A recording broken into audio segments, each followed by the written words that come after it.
Hello, classmates. Let's get ready for a big adventure next Thursday in our Nosman restaurant here on campus, our networking breakfast. And yes, you will be expected to know all about business etiquette, about dining etiquette, and how to give toasts. So let's go on the journey. Here's a quick preview. What do you think? It's going to be great. Can't you just see yourself?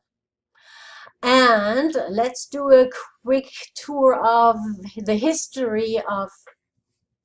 So the oldest implement is probably, well, apart from the pointy knife thing, the chopsticks. And they were wonderful for the communal pot. Everybody just grabbed some stuff out of the communal pot sitting around it. And that worked really, really well, of course. The problem in the olden days was that the nobility used to use silver chopsticks, and I don't know whether you know this about silver, but over the long term, silver is poisonous. Oops. Let's go on to the fork. The fork didn't exist until about the year 600.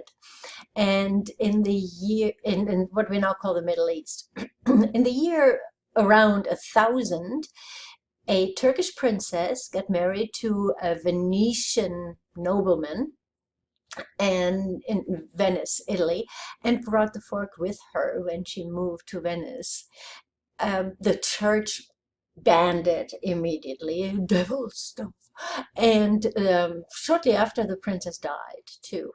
At that, and then in the 16th century, Catherine de' Medici brought the fork to France when she married the French king.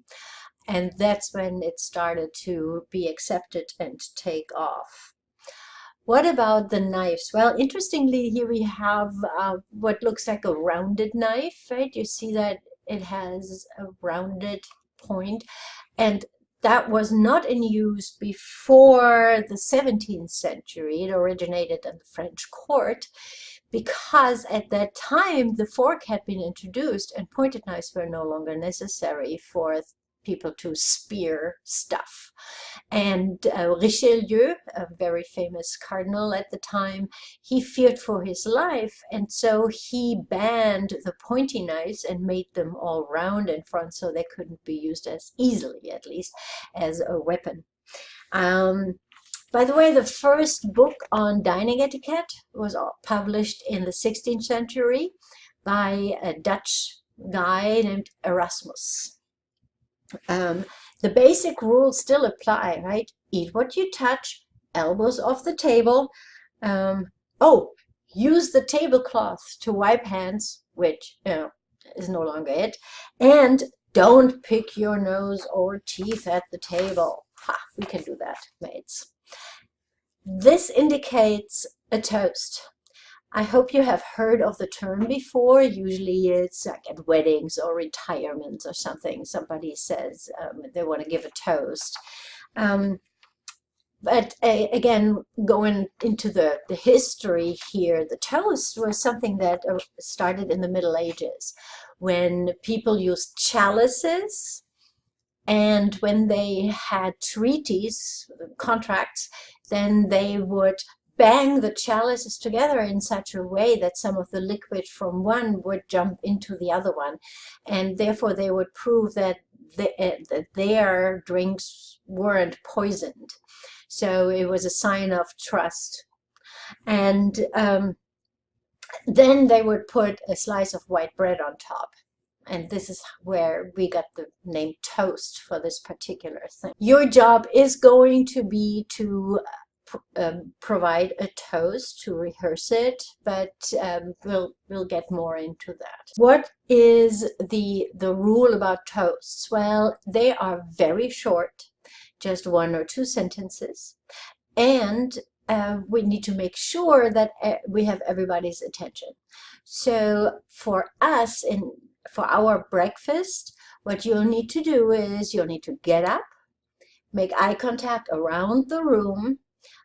Yes, you can ding something on something else, and then you will announce a toast. And then you will give your toast, and everybody in the room then is going to say, something like here, here, or cheers, or whatever may be appropriate at the time. And then you sit down. Find what our event is. Our event is a networking breakfast at a community college for employees of companies that are expanding to another country for the first time.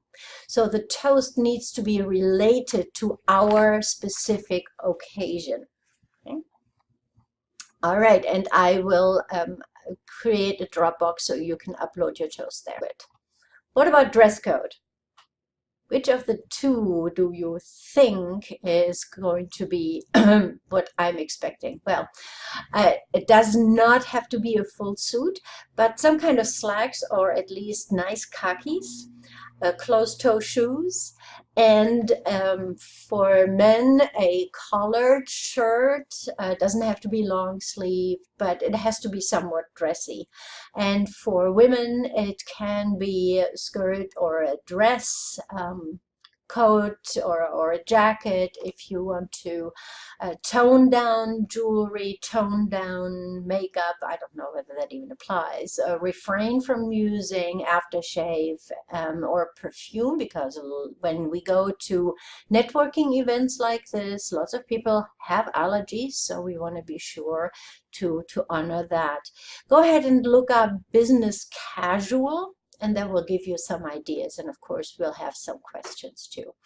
What about introduction? Well, we are going to practice introductions in a couple of days when we see each other again. Name tags. Interestingly, name tags are worn on which side? Which side? Well, name tags are actually worn on the right side. Think about when we shake hands, we extend our shoulder toward our handshaking partner. So it's easier for the person to read our name tag on the right. Interesting, isn't it? All right.